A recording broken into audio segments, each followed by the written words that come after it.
Oke, jadi suatu pagi gue ditelepon sama si Rio. Pas gue lagi nge-gym tuh, ditelepon. Sam, gue bisa minta tolong nggak? Gue pikir kenapa kan? Waduh, kenapa nih teman gue? Ternyata dia bilang, bantuin gue dong. Gue ada bongkaran kontainer.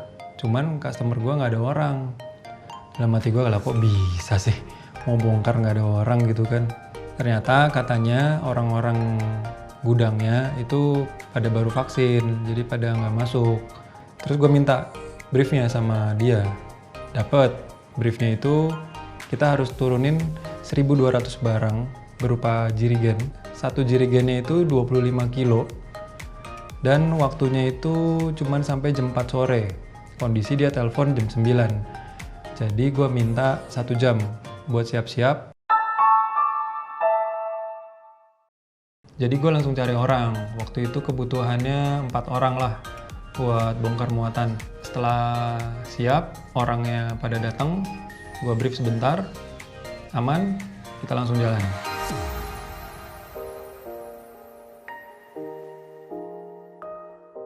Lokasinya itu di Jakarta Barat, deket kantor gue juga. Pas sampai, ternyata customer-nya kenal sama gue. Temennya Rio juga, dia pernah main ke kantor gue juga malah.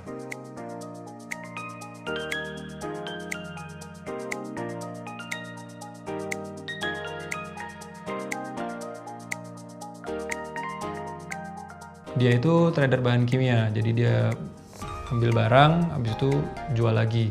Gua nggak bisa terlalu detail, soalnya itu kan privacy customer ya. Kurang lebihnya sih gitu.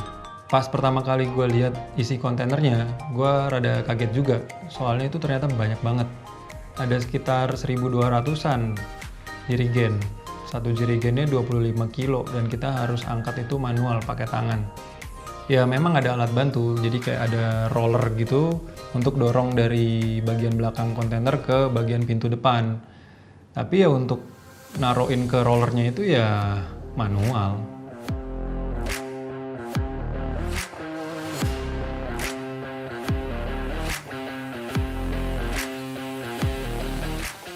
Nah, kenapa gue putusin gue sampai harus ikut? Jadi gue tuh ya menganggap diri gue mungkin leader lah ya di project itu.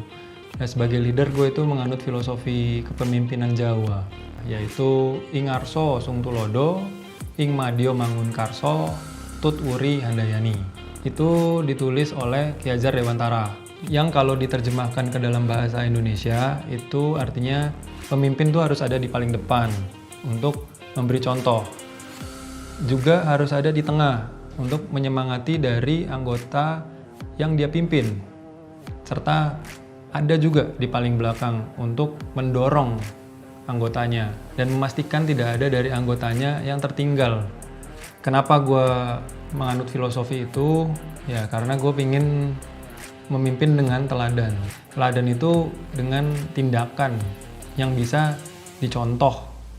Gue juga nggak mau ada orang gue sampai kecelakaan kerja atau terluka gitu kan.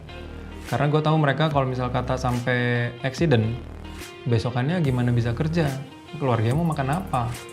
Jadi kita mulai kerja itu jam 10.30 lah, kerja terus sampai jam 12.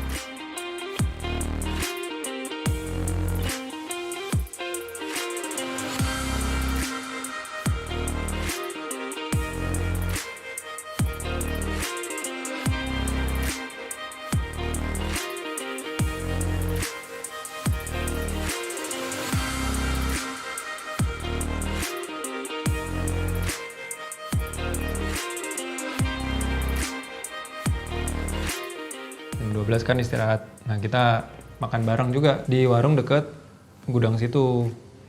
Nah selama makan ya udah kita ngobrol, sharing-sharing gitu kan, bercanda. Sembari kita juga ngomongin nanti cara kerjanya gini gitu, estafet. Terus ya jam 1 kita lanjut kerja lagi. Masih ada banyak ya Boy? Lumayan. Tapi inilah sekalian olahraga.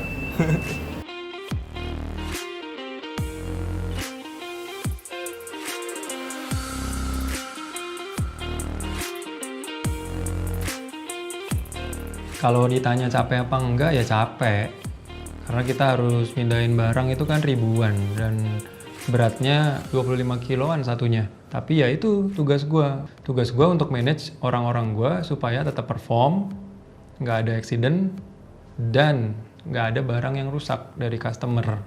Nah, caranya ya kita harus kerja dengan sistematis dan ergonomis. Ergonomis itu adalah cara kita memposisikan diri kita biar nggak cedera, kayak ngangkat barang, ada caranya. Kalau misalnya kita abaikan tentang badan kita, postur kita, ya resiko kecelakaan besar. Terus gue juga pastikan anggota gue makan, minumnya cukup. Jadi nggak haus, nggak gampang capek.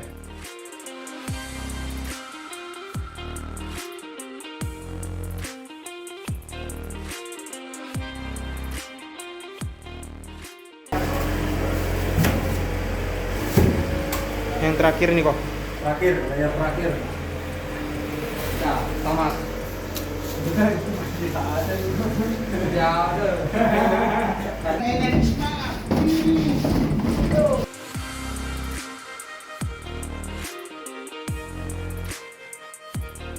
Akhirnya jam 4 kita udah selesai. Nggak ada yang terluka, nggak ada juga barang customer yang rusak. Ya, gue merasa bersyukur sih. Gue bisa ngasih kerjaan buat mereka di zaman kayak begini kan. Mereka juga susah cari kerja. Ya, mudah-mudahan proyek ini ada manfaatnya lah buat mereka.